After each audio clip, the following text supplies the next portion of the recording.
वकिलाला द्यावी लागणार नाही आता कोणती फी? न्यायाची पूर्ण प्रक्रिया तेही फ्री मध्ये.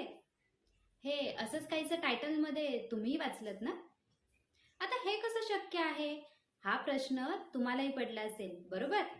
तर तुमच्या ह्याच प्रश्नाचं उत्तर आज आपण जाणून घेऊयात. नमस्कार, मी ॲडव्होकेट प्रेरणा जाधव आपल्या जस्टिस एक्सप्लेन या यूट्यूब चॅनलमध्ये तुम्हा सर्वांचं स्वागत करते. कोर्ट म्हटलं की सर्वसामान्य लोकांच्या मनात पहिला हाच विचार येतो, नको रे बाबा त्या कोर्ट कचेऱ्या, तिकडे खूप पैसा लागतो. आणि हाच विचार करून ते लोक अन्याय सहन करत राहतात.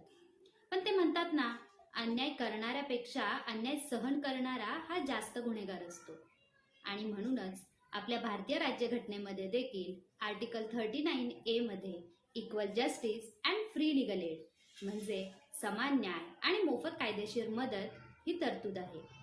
आणि त्यानुसारच आपल्या देशात विधी सेवा प्राधिकरण 1987 नावाचा कायदा अंमलात आणला गेला. तर काय आहे हा कायदा, काय आहेत त्याच्या तरतुदी, हे आता आपण पाहूयात. या कायद्याअंतर्गतच प्रत्येक कोर्टात विधी सेवा प्राधिकरण स्थापन केलेले आहे.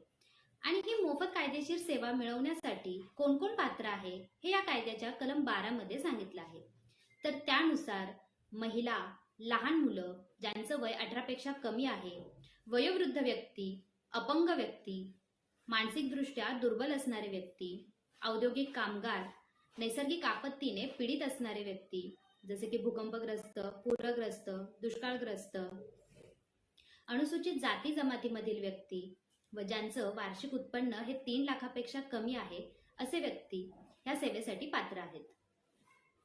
जर एखादा आरोपी हा तुरुंगात असेल आणि कोर्टात त्याच्या बाजूने केस लढवण्यासाठी वकील द्यायला जर तो आर्थिकदृष्ट्या सक्षम नसेल, तर भारतीय नागरिक सुरक्षा संहितेच्या कलम 341 नुसार देखील कोर्टाने त्याला मोफत वकील द्यावयाचा असतो अशी तरतूद आहे.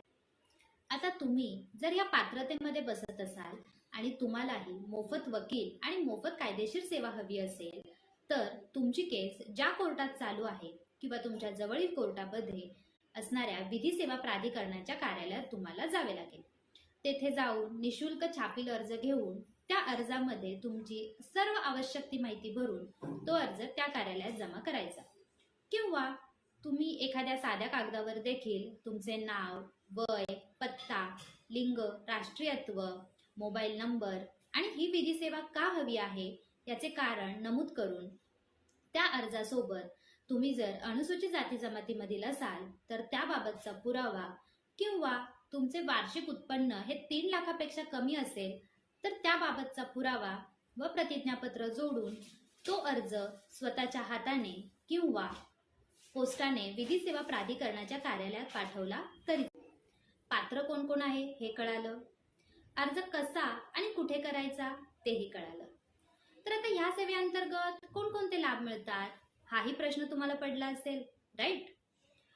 तर चालू केसमध्ये निशुल्क वकील उपलब्ध करून देणे, कोणत्याही केसमध्ये कोर्ट फी, स्टॅम्प फी व केसचा अन्य खर्च देणे, केसमधील आदेशाच्या नकला उपलब्ध करून देणे यासारखे लाभ मिळतात. तर तुम्हीही कोणत्याही अन्यायाने पीडित असाल तर आत्ताच तुमच्या जवळील विधी सेवा प्राधिकरणाच्या कार्यालयाला भेट द्या आणि निशुल्क वकील आणि मोफत कायदेशीर सेवा मिळवा. तर ही माहिती तुम्हाला कशी वाटली हे कमेंट बॉक्समध्ये सांगा.